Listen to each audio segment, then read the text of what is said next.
नृसिंह जयंती वैशाख मास के शुक्ल पक्ष की चतुर्दशी को मनाई जाती है। इस जयंती का हिंदू धर्म में बड़ा ही महत्व है। भगवान श्री नृसिंह शक्ति तथा पराक्रम के प्रमुख देवता है।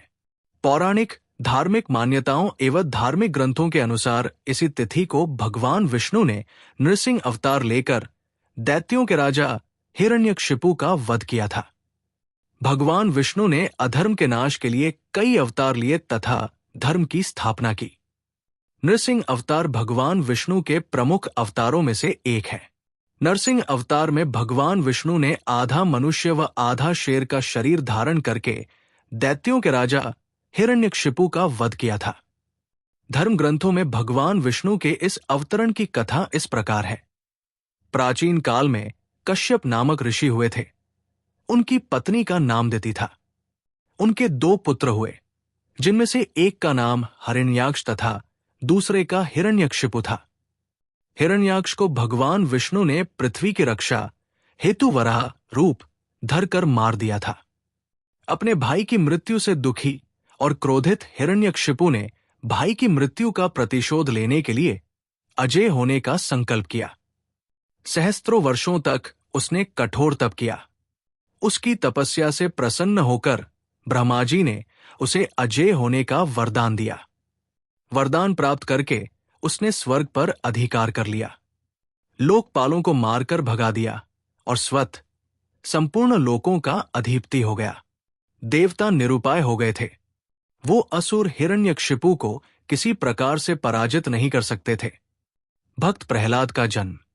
अहंकार से युक्त हिरण्यकशिपु प्रजा पर अत्याचार करने लगा। इसी दौरान हिरण्यकशिपु की पत्नी कयाधु ने एक पुत्र को जन्म दिया, जिसका नाम प्रहलाद रखा गया।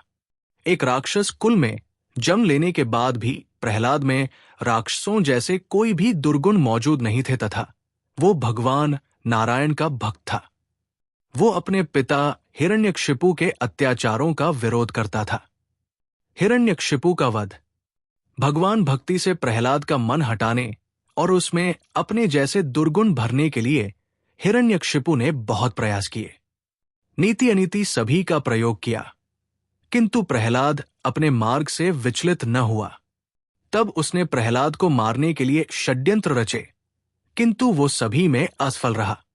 भगवान विष्णु की कृपा से प्रहलाद हर संकट से उबर आता और बच जाता था। अपने सभी प्रयासों में असफल होने पर क्षुब्ध हिरण्यकशिपु ने प्रहलाद को अपनी बहन होलिका की गोद में बैठाकर जिंदा ही जलाने का प्रयास किया। होलिका को यह वरदान प्राप्त था कि अग्नि उसे नहीं जला सकती, परंतु जब प्रहलाद को होलिका की गोद में बिठाकर अग्नि में डाला गया तो उसमें होलिका तो जलकर राख हो गई, किंतु प्रहलाद का बाल भी बाका नहीं हुआ। इस घटना को देखकर हिरण्यकशिपु क्रोध से भर गया। उसकी प्रजा भी अब भगवान विष्णु की पूजा करने लगी थी। तब एक दिन हिरण्यकशिपु ने प्रहलाद से पूछा कि बता, तेरा भगवान कहाँ है? इस पर प्रहलाद ने विनम्र भाव से कहा कि प्रभु तो सर्वत्र है, हर जगह व्याप्त है। क्रोधित हिरण्यकशिपु ने कहा कि क्या तेरा भगवान स्तंभ खंभे में भी है? प्रहलाद ने हाँ में उत्तर दिया। ये सुनकर क्रोधांध हिरण्यकशिपु ने खंभे पर प्रहार कर दिया। तभी खंभे को चीरकर श्री नृसिंह भगवान प्रकट हो गए और हिरण्यकशिपु को पकड़कर अपनी जांघों पर रखकर उसकी छाती को नखों से फाड़ डाला और उसका वध कर दिया। श्री नृसिंह ने प्रहलाद की भक्ति से प्रसन्न होकर उसे वरदान दिया कि आज के दिन जो भी मेरा व्रत करेगा वो समस्त सुखों का भागी होगा एवं पापों से मुक्त होकर परमधाम को प्राप्त होगा। इस कारण से इस दिन को नृसिंह जयंती उत्सव के रूप में मनाया जाता है।